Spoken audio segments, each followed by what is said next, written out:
Okay. Hi, peeps. I'm Auriel Grace, and we are working through our Ascended Master series.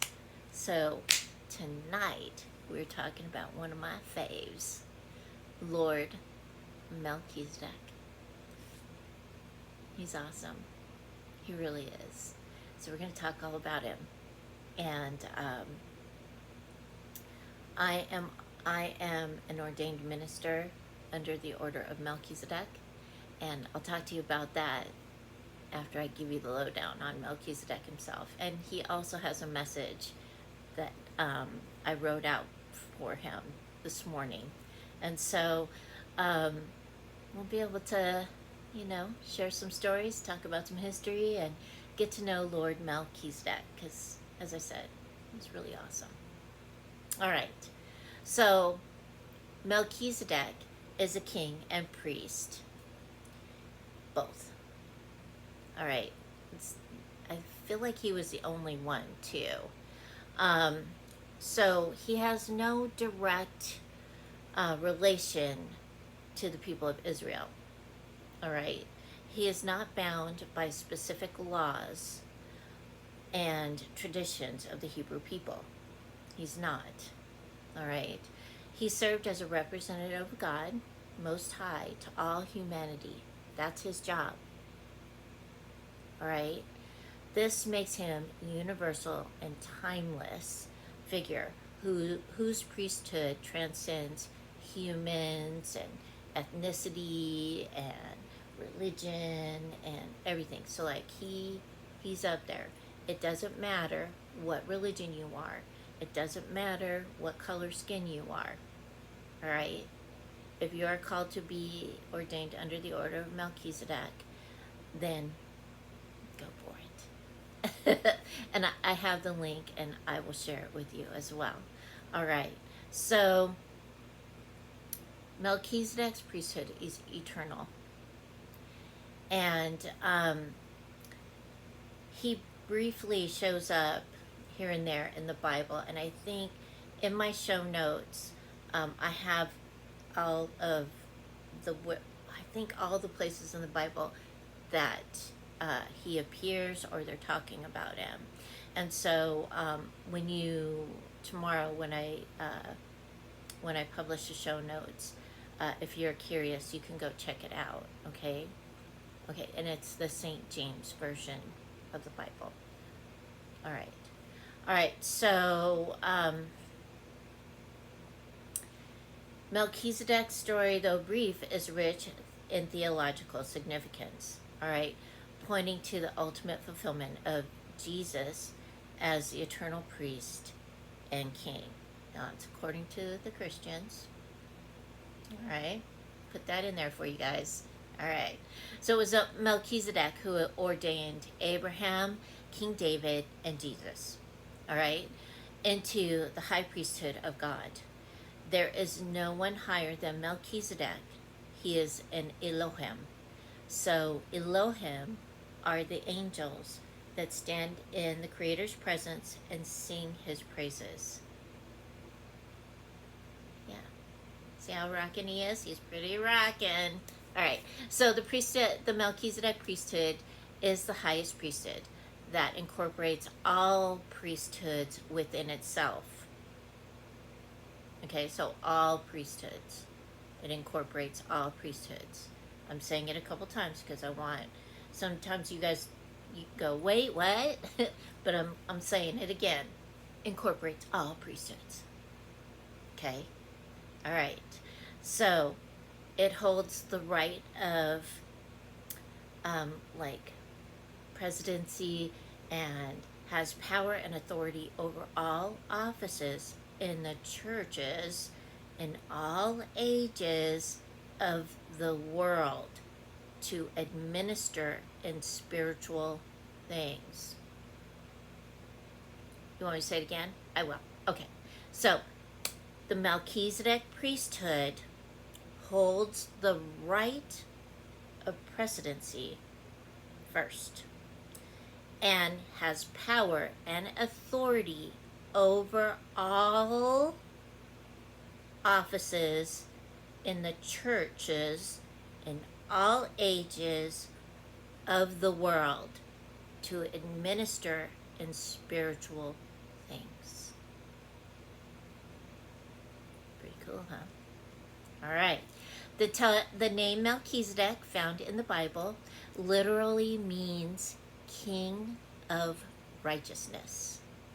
It also refers to the king of Salem, a figure who is described as a priest of the Most High God. The name is derived from the Hebrew words Malki, meaning my king, and Isdek, meaning righteousness. Okay, in the Bible narration, Melchizedek is introduced to Abraham, and he blesses him over a victory that he has, and over several kings. His significance because he is presented as both king and priest, a dual role that is not typically combined in the biblical tradition. All right. Furthermore, Melchizedek's priesthood predates Leviticus, the Leviticus priesthood, and his encounter with Abraham is interpreted as a foreshadowing of Jesus' role as both king and priest. All right. All right. So, the significance of Melchizedek is further emphasized in the New Testament, particularly in Hebrews 7, which highlights the superiority of his priesthood and its connection to Jesus' eternal priesthood. All right, so, and there's some other references to you. Okay, so first, I want to say this. Jesus' name is actually Yeshua ben Yosef. Yeshua, son of Joseph. That is his name. All right, so we're going to talk about the word Christ, okay? Because I feel like many people think that Yeshua's name is Jesus Christ. It's not. All right, so we're going to talk about Christ. I want you to sit back, take a breath. All right?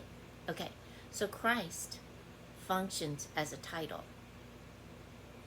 not a name. It is not a name, signifying an anointed one. It's the Greek translation of the Hebrew word Messiah, which refers to a divinely appointed leader or savior. All right? In the Old Testament, various individuals were anointed for specific roles, but in the New Testament, Christ is used almost exclusively for Jesus, indicating his role as the ultimate Messiah. All right? Here's the thing, is that the Jewish people do not believe that Jesus is their Messiah. And you have to remember too, he was Jewish. All right? He wasn't Christian. There was no Christianity at this time. There was Judaism. And that is his family line. That is where he came from, and that is his tradition. All right? Okay. So the word Christ comes from the Greek word Christos, which means anointed. The anointing was a symbolic act, offering and involving the pouring of oil to set someone apart for a special role, such as a king, priest, or prophet. So at the time, Yeshua, or Jesus, was a prophet. He was running around and he was like giving the word of God Most High. He was like saying, hey, you guys, you shouldn't be over there making a marketplace out of the temple. Not a good idea. You, over there, stop fighting. Love thy neighbor. He really was there to teach the 10 Commandments to, like, hey, everybody, be nice.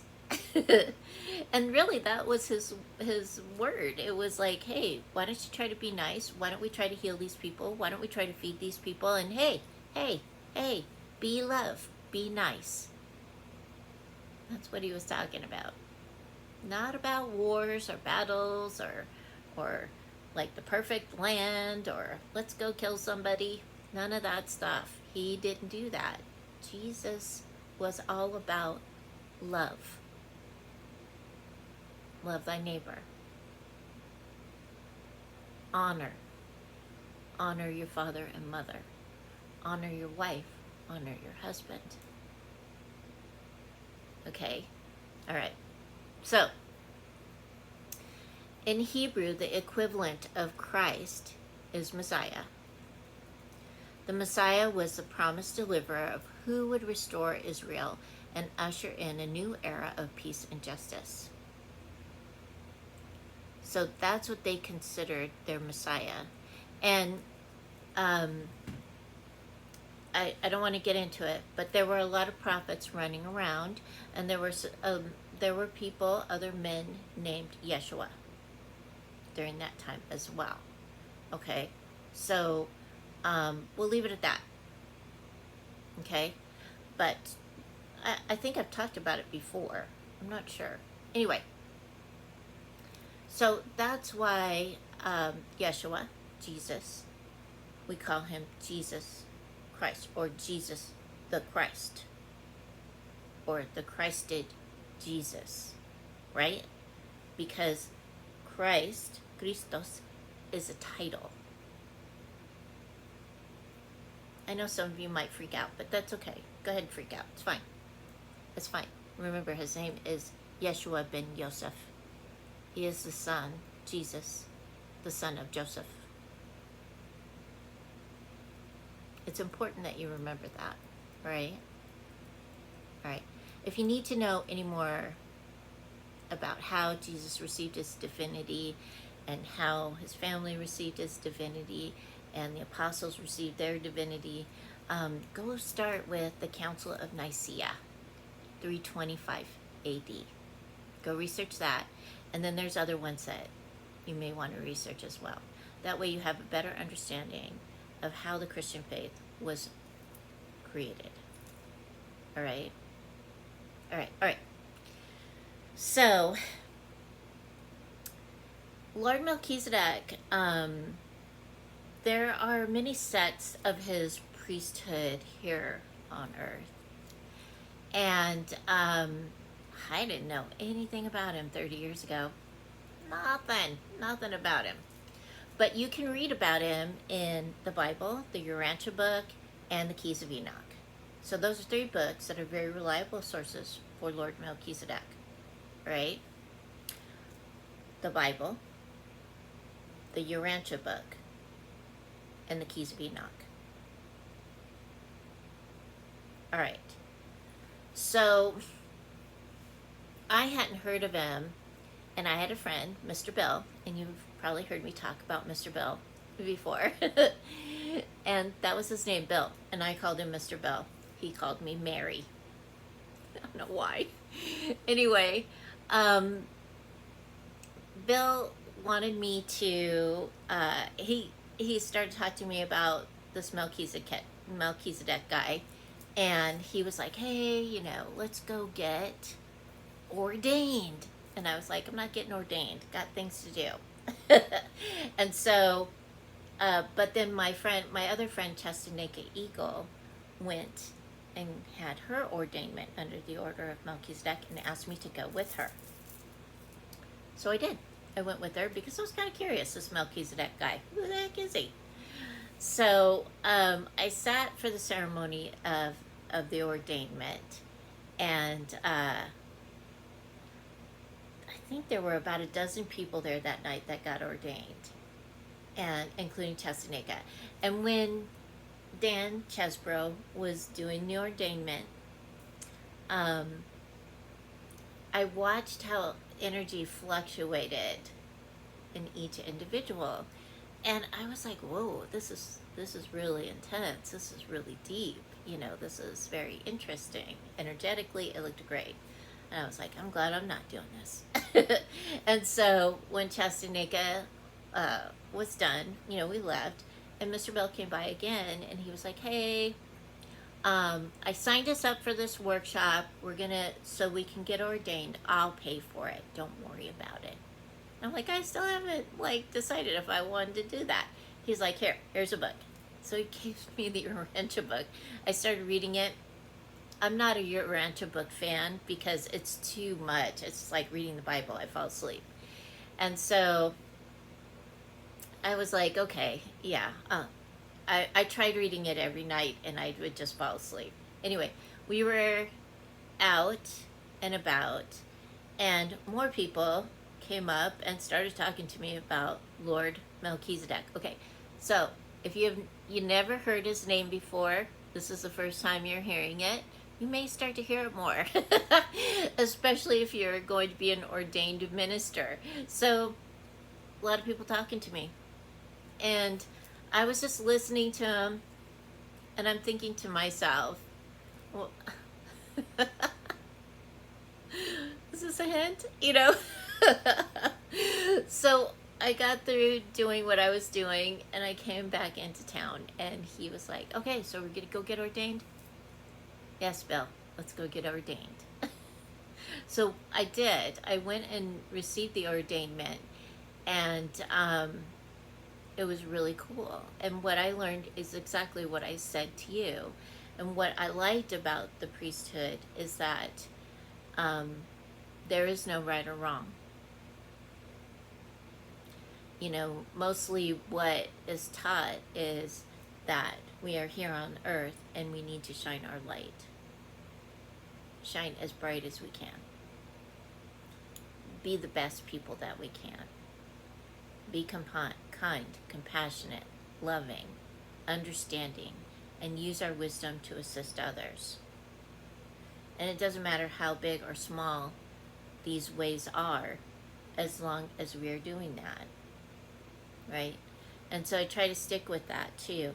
I learned a lot about different religions. I've learned a lot about how different people pray and how people have their cool rituals, and it has been an awesome trip since I was ordained. It was like, okay, you've been ordained again, here we go, here's your path. And so I followed that path, and it has been an amazing path. Okay, all right, so it is not for everyone, but it is a great path to be on. That's one of the reasons why I do these shows, is to help spread wisdom, to give you handy tips, to assist you with your spirituality, because it is a choice. It is a lifestyle. I chose the spiritual lifestyle, and I don't think I would choose anything else, looking back at it. A lot of people would like to change their lives. There are some things that I'd like to have changed, but not this. And so when we talk about spirituality, it is a choice. It is a lifestyle. It is what you choose to do. And the tools that you learn to use, to utilize them. And yeah, you use them daily. Why not? When you nurture your connection to the Creator, it is like the best thing on the planet. And it can help you so much. So nurture that connection to the Creator. Nurture your connection to your spirit guides and angels. Nurture that. And you will see that you will shift and understand that it's a life choice. It's a lifestyle. And it will assist you with calmness and being content in your choice. Okay. So, Lord Melchizedek, I am a trans channel, and I do trans channel every once in a while. Not that much anymore, but he did leave a message this morning for me, and so I wanted to read his message because for you and me. But he does have a good sense of humor, and so if you start to connect with him, just understand that he also has like an antiquated way of speaking. I'm so grateful for the sources because some of the words he says, I don't know what he's talking about. So, and I also tell him that you need to use a different word. So I understand what you're saying. So this took a little time to transcribe and stuff, but I got the basic meaning down. So here it is. Okay? It's Melchizedek's message for you today at this time.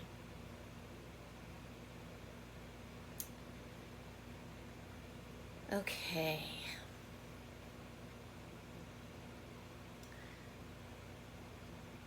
It is of great importance to you, all of you, shine your light.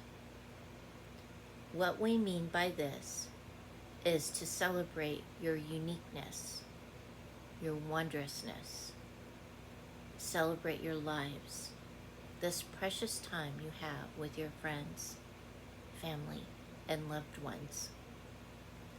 Assist where you can to bring comfort to those who are in need of it. We remind you of this, and every life is what you make it. We want to remind you are all individuals. Each one of you sees greatness in a different way. Allow your loved ones space to learn what their greatness is with wise and compassionate guidance. Allow your loved ones to be their unique and wondrous selves.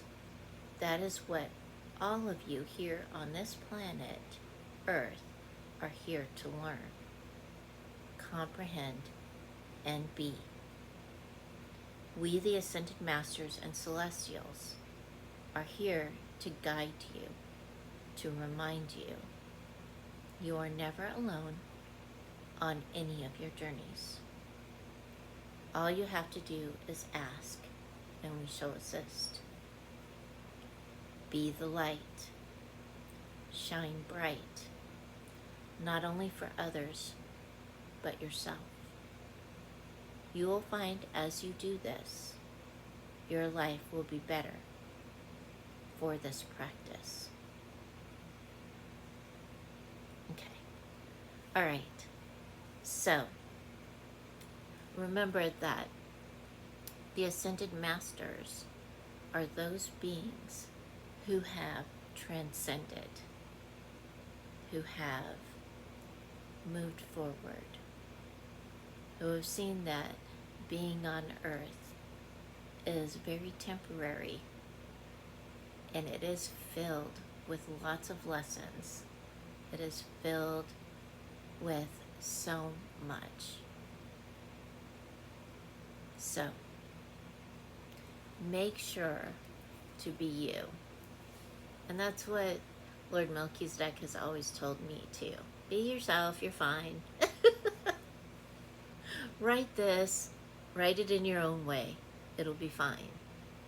And so I feel like Lord Melchizedek comes into our lives, just as he said, to remind us that we are unique in every way, shape, or form. And each one of us sees our greatness, or what we are working towards is our uniqueness, our wondrousness. And the reason why he does that, why he brings you in and wants you to discover that, is because, again, his priesthood transcends all others. He is like showing us that we need to accept each other as who we are, rather than trying to change a person or an outcome. Instead, allowing that person to shine their light, to be good with who they are. Not everyone wants to be a billionaire. Not everyone wants to live in a big house or drive a fancy car. Not everyone wants to live in the forest or by the ocean. So we're all unique in our own ways, and allowing those that we are connected to be themselves, and allowing ourselves to be who we are. It's a really big thing, because there's much discomfort in how people are right now. There's a lot of stuff going down. A lot of people are like, well, I don't want my life to be like my parents. I want it to look this way. And so they're like, it's a push me, pull you with the parent and then the child. Because not everybody wants the same thing, right? So, not everyone is the same person. And many of you know that, when you start doing the work of clearing and being honest with yourself, you start to say, yeah, I want to be a person that travels and does reviews for hotels and travel places and rec places. Or I want to be the person that can get myself through college by making t-shirts. I want to be the person that does readings, or I want to learn how to be a healer.